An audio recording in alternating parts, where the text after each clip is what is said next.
Right guys, I'm back. I had to delete the first Monster Boy review because music is way too loud, you can't hear me speaking. Even with this crazy cold I've got, you can't hear what I'm saying. So, dump the music and the sound effects down a bit, so hopefully you'll be able to hear me this time. Like I say, there is, in the options on this game, I will say this again, the options in this game, you've got opening video, you can have the original Japanese opening video, or you can have an English opening video. I quite like the Japanese one because the music's different, but if you choose the English version, you get like a very Saturday morning cartoon sort of Disney's, I don't know, gummy bass type sort of soundtrack. Which is cool, you get the option to change it. But anyway guys, this is Monster Boy, made by LAT Corporation. This game originally, I shall get the information up on Wikipedia again because I've forgotten what it was. I say originally it was going to be a Kickstarter game. Let's have a look, let's go back. Read and say. So Wikipedia's got some nice information about this game. Yeah, I say this game was originally going to be, it was going to be called Hamster 2, Night of the Golden Seed. And it was going to be a Kickstarter by a company called Atelier. It was a sequel to the original Flying Hamster, which I've never actually seen that game. But it never got a Kickstarter in the end, and they teamed up with LAT. I think LAT might have been formed, or anyways, when the original guys from West One, who made the original Wonderboy games, who sold those games to Sega, Sega called them Wonderboy. They also sold those games to Hudson Soft, which Hudson Soft called it Adventure Island. A little bit of controversy between the two, but as far as I know, that West One still, they licensed the game out to the two companies. So they made the games, Sega basically had their own names from and released the games. Plus they made their own versions of the games and put different twists on it, like the Adventure Island games, for instance. And I think Sega made the arcade Wonderboy 3. So it's a little bit convoluted, sort of the names and stuff of the Wonderboy games. But pretty much they were made by West One and then licensed to various things. Sega, this was on license from Sega as well, which is pretty cool. This game does have an extraordinary amount of talent making this game as well. The music talent in this game is stupid. It's got Yuzo Koshiro, that is famous for making Streets of Rage, East, and loads of other stuff. You've got, I don't even know how to pronounce this. It's Motio Sakuraba, who did a lot of the music for Sony, did music for Nintendo. Let's just have a look what games.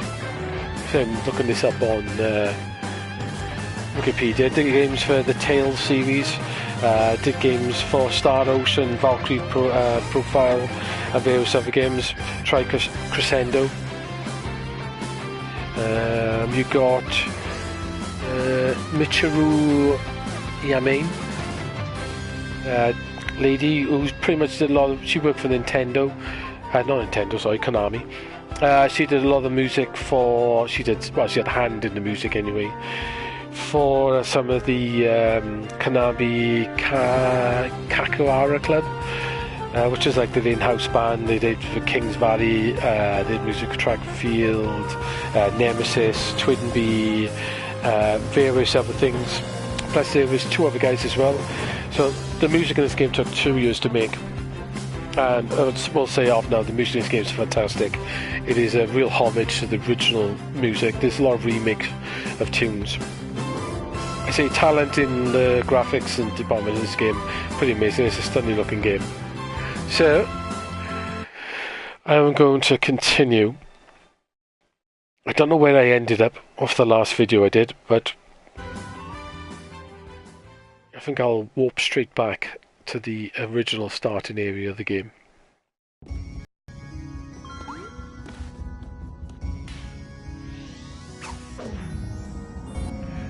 Later on in the game you do get the ability to warp back and forth once you pick up that staff.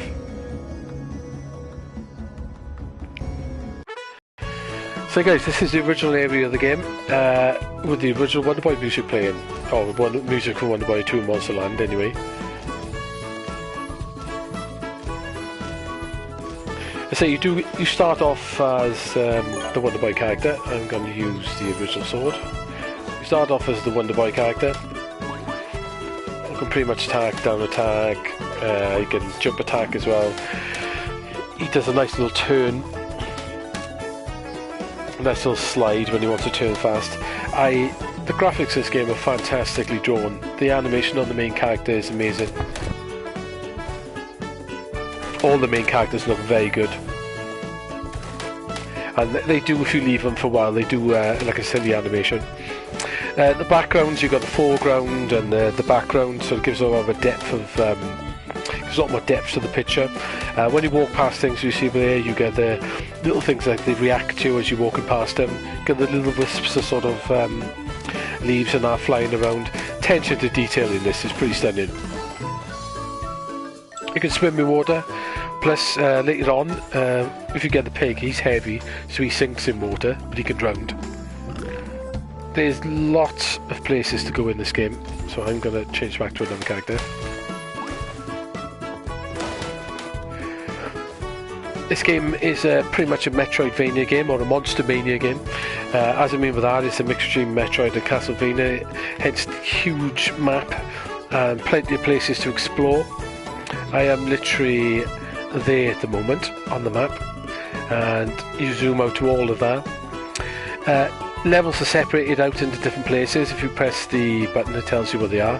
So you've got the village, the green fields, the misty woods, the crystal caverns, and the sewers, and all places like that. So you'll end up going to all these places. You unlock characters as you go through them, which allow you to get to different areas. You fight bosses. There's loads of secrets everywhere. I haven't found everything. There's music notes. If you collect the music notes, you can give them to Ollie, the guy in the town, and he's pretty much made they're like banjo versions of the original tracks. They're pretty fantastic. We haven't found them all. But anyway, the story in this game is pretty simple. It's basically your uncle, I can't remember his name now. He pretty much goes a little bit mad. He drinks something, makes him go crazy, and he flies around Monsterland, turning everyone into animals and different sort of creatures. And then you go through the game, you get cursed into a creature, and you've got to basically find your way and change everyone back to human form. And that's the idea in this game. So a pretty simple idea. But a game like this doesn't need a massive crazy story. So you've got to try and stop your uncle and find out why he's gone a bit nuts and changed everyone. Like I say, when you do fight your way through these levels, you eventually will get to your first boss. The first boss then will curse you into the pig.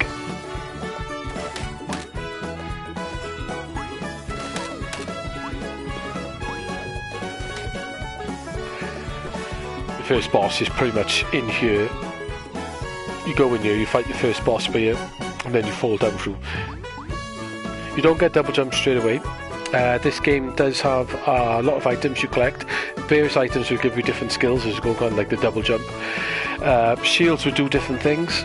Some will reflect light, some will reflect certain fire, some will do extra damage. You can upgrade all your weapons as well. You can get crystals that upgrade everything. Same with the swords. All your swords get upgradable. So you can buy swords in shops as you go along, same as your armour. It does all different things. You will end up swapping your armour, changing your swords, changing your boots, changing your bracelets to do different things as you fly through the game. A lot of the puzzles in the game, a lot of them revolve around using the different characters and different armour sets to find your way through or find secrets and stuff. So after you kill the first boss, you end up falling down here. Oh, I just seen something then. I'm going to use the dragon. When you eventually do get the dragon, I already got in there. Yeah, so when you get, basically, you end up falling through here, and you get cursed as the pig. The pig's quite cool, because he can smell things out. Is that one I didn't actually pick up? Ah, it is. Oh well, that's the one I didn't pick up. That was silly. Now can carry more bombs. You can get little items that allow you to carry more weapons, like the pig. You can use a bomb. You can use a fireball. You can use a boomerang. You can use your sort of little whirlwind, and you can use lightning attack. Each one of these can be used throughout the game, like sometimes platforms or levels you open up using those things. The pig is straight out of Monsterland. He's the pig in the shop in Monsterland. What's quite funny is the patch hunting guy. If you notice, you always turn one, the patch is always facing to the out. As they did in old games, the characters always look the same, whichever way you're going, you had the patch. But what's quite funny about his standing animation is, which I'll do with this time because it's quite funny, is he takes the patch off, puts it on the other eye, and there's nothing wrong with his eyes, and then he notices you've done it, and he puts the patch back to his eye. Here he goes. That's brilliant, that is. Yeah, so you get Curse to go in the sewers.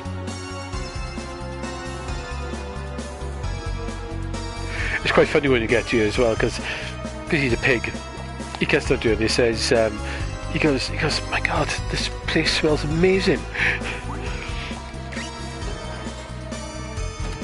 So this pig's talents is his nose for finding out secrets, and he can use all the different little weapons you get through the game.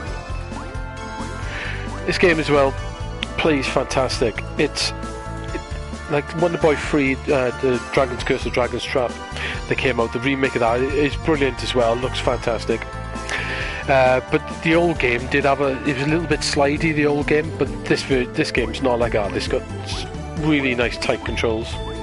I have heard a lot of people saying that they don't think this looks as good as the Dragon's Trap, the remake of that. I definitely disagree with that. I think this game looks even better. The Dragon's Trap is fantastic, and they did an amazing job at redrawing all the graphics, and I really enjoyed that. But this is a completely new game, and the graphics are even better. Yeah, this is like the first little puzzle you come across, where you got to use the fire. You shoot the fire, it hits the switch. There's a lot of puzzles like that in this game, where you've got to use your different skills to get to different areas.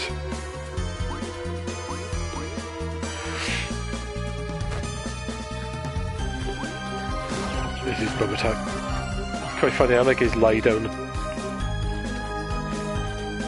His little oinky mix. You might not be able to hear because I have had to turn the sound down. His little oink.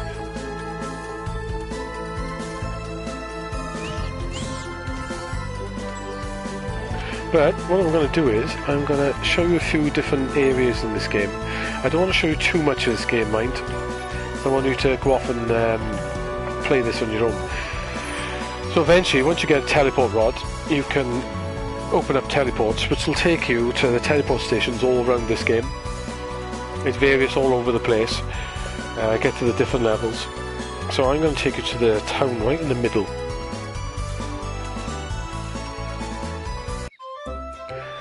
This is the town you get to right in the middle, and this is where all the characters are in the game. They've all been turned into different animals. Some of them are sheep and goats, which is quite odd. You've got a giraffe with breasts, which is odd. I don't think I've ever seen a giraffe with breasts in games before, but there you go. And there's Ollie, who's when you go around this game, you find all the secret music notes. If you talk to him, give him the music notes, he fills out these music sheets. And then you can change the music in the town, and you get the banjo versions of some of the classic Wonderboy tunes, which they're pretty fantastic. So I'll leave this one playing.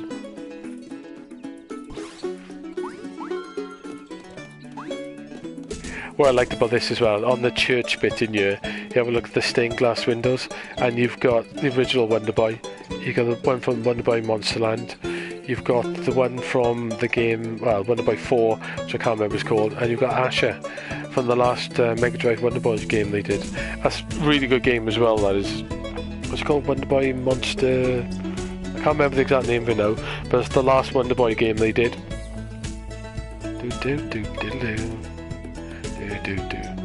Music's fantastic.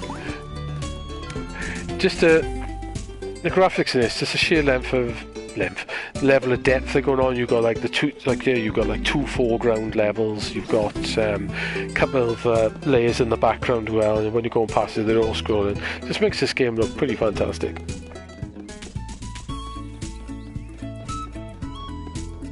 I still haven't figured out how to get out there. There's something down there, it's got to be, but I can't quite figure it out, even though it has got the lion character. See, 1 cork a day keeps secrets away. Don't really know how that works. I don't know whether you're knock it out. There must be something there. There's some sort of secret in there, but I can't quite work it out. You get inns in this game as well, where you can buy. If you go in, you can stay the night and get your full energy back. Or you can buy the golden elixir, which gives you, once you lose your energy bar, gives you another one, like they did in Monster World.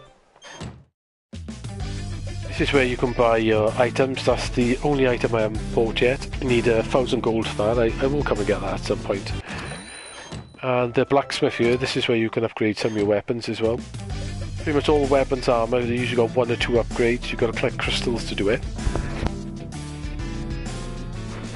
And you'll upgrade them for free then, and you can upgrade them to the top level. Plus, once you start upgrading them, they unlock different sort of effects. They got extra abilities on each of the shields and swords and that, so it's worth unlocking them, because you will need those extra abilities later on in the game to find some of the secrets. Say character skills, like the lion, he can run and smash through things, plus he can do an up attack. The dragon can fly, but you've got to get some items to make him fly without actually losing any energy. Plus he can fire fireballs, and he can blow fire. You've got main wonderboy, who can pretty much do down attack, your down attack, your normal, and he does like an up attack as well. You've got the pig, who got a little tiny punch, but he can use all the different weapons. You've got the worm, the spit, or the snake, and he does like a speed attack. You can get in very small places. You've got the frog, who's pretty much got your normal attack, and he can use his tongue to swing around stuff. So that's all your characters. So I'm going to go back to the wonderboy.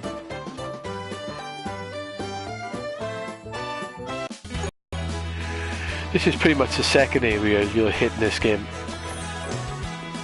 The plane's got fantastic music.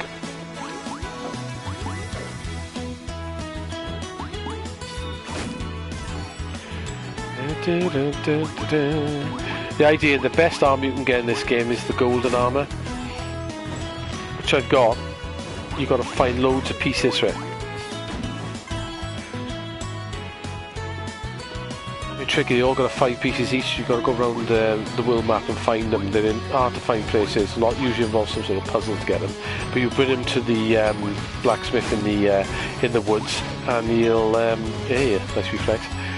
And he'll turn him into the golden armor. This is where the frog guy can swing.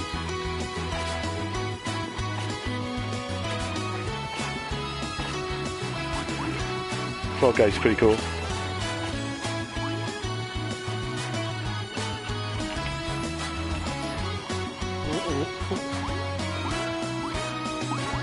But when you got the double jump, it helps. What I like as well, the down attack is not just straight down, you can adjust it slightly.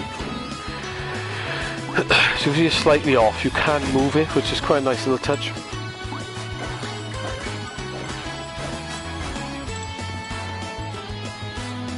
That cloud is a nightmare. He fires those fireballs at you. If you get hit by them, they reverse your controls, like I showed up. Ah, reflected it. Nice.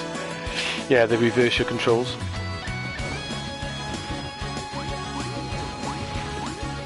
Once you get to this bit, they're infuriating.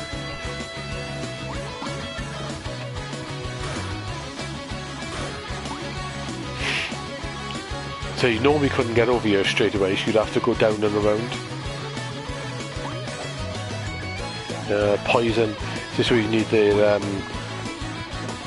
sort of lion guy to go around there. So, I'll show you a few more sections of this game.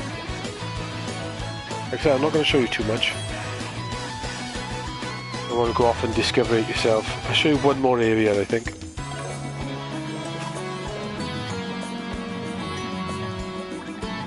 Misty Woods. So you've got the giant mushroom. This is the blacksmith that builds the golden armor. Old Foxy. You also upgrade your golden armor as well, which you need like a golden diamond for that, which is very hard to get hold of. This area, each area in the game as well, has got a lot of stuff to it. There's a lot of secrets, a lot of puzzles, a lot of secrets. Some of the areas don't look up much at first, but there's a hell of a lot to this game. I say, it's saying it took me 35 hours to finish it. I probably left it on for a couple of hours while I was doing other stuff, so probably just over 30 hours it took me to complete it. I haven't found everything. Apparently the Megasys game said it was about 15 hours long, but it's definitely, on your first playthrough, it's going to take you a lot longer than that. It's probably going to take me another probably 5 or 6 hours to find all the secrets in it.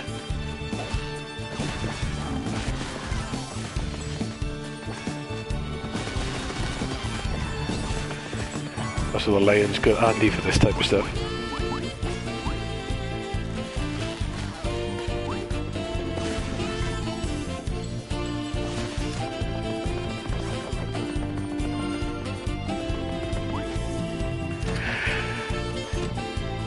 There was the boss in here.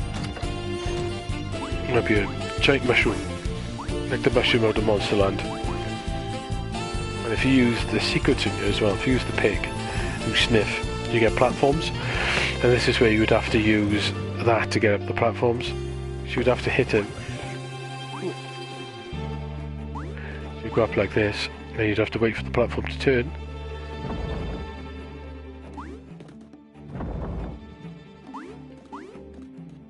And then you'd have to fire a fireball over there to the other side of the screen to unlock something. But to get up the top there, you need the double jump, or you need to use the fly, and there's another secret up the top here. So there's like secrets all over the place in this game. That was a little like puzzle you had to do with a boulder coming down. So let's go back to the town.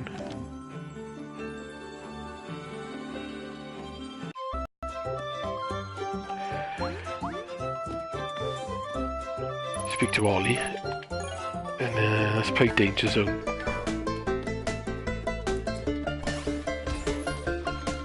Actually, the sheer level of detail in this game is an incredibly well-made game. They've done a hell of a lot to it. It's just all the little touches as well, where things move as you walk past them, and they wobble and stuff like the bushes do over there as I walk past it, and the character animations. It is fantastic looking. This game took about 4 years, I think, to make, and the music score in this game took 2 years to make, and he did a fantastic job on the music as well. I got nothing bad to say about it. It's just, if you're a Wonderboy fan like me, as soon as you put this game on, you're just going to be like, my god, this game's amazing. Instantly, it's just going to bring memories of flooding back of playing, you know, your Wonderboy games on your old consoles, like the Master System, where I used to play them all the time. The same with the music as well. It is, this entire game is like pretty much a love letter to the Wonderboy games. And if you're into platform games of any type, I think it's well worth picking up, especially for like the Metroidvania or the Monstervania sort of games, you know, where they're non-linear. There's a lot of exploring and a bit of backtracking and that type of stuff going on. It is a pretty fantastic game. Some of the puzzles in this game can get quite hard. They can get a bit tricky. There was a few times when I had to put the game down because I couldn't figure out how to do a puzzle, and then I left it for a while, come back to it, and pretty much figured it out straight away. You've just got to think a bit logically, especially with the weapons and the armor and the stuff they do. A lot of the puzzles involve swapping characters and weapons and armor, and you just got to think a bit logically to the puzzles, and eventually you'll just work it out. But they can be a little bit frustrating at first, some of the puzzles. There was 2 sections in this game where you have to do a lot. There's like a lot of puzzles and jumping, and there's 4 sections. You've got to unlock each section to get through the middle bit. They were a little bit annoying. There's 2, but that was the only 2 bits that sort of did annoy me there, but maybe because they took so long and I was trying to figure it out. But once you know how to do it, it's quite easy. This is a level in the game which you don't open for a while. This is about as far as I'm going to go. You've got penguins, which is odd. This is where the castle is. You've got the classic Wonderboy music going on. I say this portal stuff, you can power it up to actually fire stuff, but it fires like a homing firing. It's not very powerful though, but it does come in handy. Do, do, do, do, do, do, do. But that's pretty much how much I'm going to show you of this game. I'm not going to show you any more because I want you to actually go off and play this game yourself. And especially if you love the Wonderboy games, just buy this game. Don't even bother watch this review, even though I've said this at the end of the review. You just need to go and buy this game because this game is fantastic and you're going to love every moment of it. Like I said, it's a big game. It's $32.99 to buy on the store. It's a little bit more expensive than I thought it was going to be honest, but after playing through it all, I can see why it's 30 odd quid. It is a full-priced, premium-made game with a lot of talent and a lot of time, and that's gone into this game. And it is a full-on, full-release game. It's just a shame they never released a physical version of it in the UK, apart from the Switch. I say this game you can buy on, I'm pretty sure it's come out on Windows. I don't know whether it's on Steam, I'm not sure. You can get it on the Switch. It's out on the Xbox One as well. And you can get it on the PS4. So obviously I'd play it on the PS4 here. As far as I know, they're all pretty much the same. Even the Switch version is supposed to be pretty fantastic. It probably looks very nice on the handheld. Like I said, it's an extremely well made game. It's big, it's going to take you a while. It's a Metroidvania. I love the Wonderboy games and this is brilliant. But that's pretty much, there's only one Wonderboy game that I haven't finished yet. That's the one on the Mega Drive. Monster World 4 I think it's called. That's the only Wonderboy game I've never finished, and I think after playing through this I might actually go back and finish it, and then I've done all the Wonderboy games in, which I'm a big fan of, especially back in the Master System days. I just couldn't get enough of them, and Wonderboy Monsterland is still one of my favourite arcade games. But as a review score on this, I'm going to give it 9 out of 10 because it can be a little bit frustrating sometimes when you can't work something out, but a bit of logical thinking and maybe take a rest for 5 minutes and you'll work it out and you'll think, oh god, why couldn't I do that? Like I said, it looks fantastic. It's extremely well made.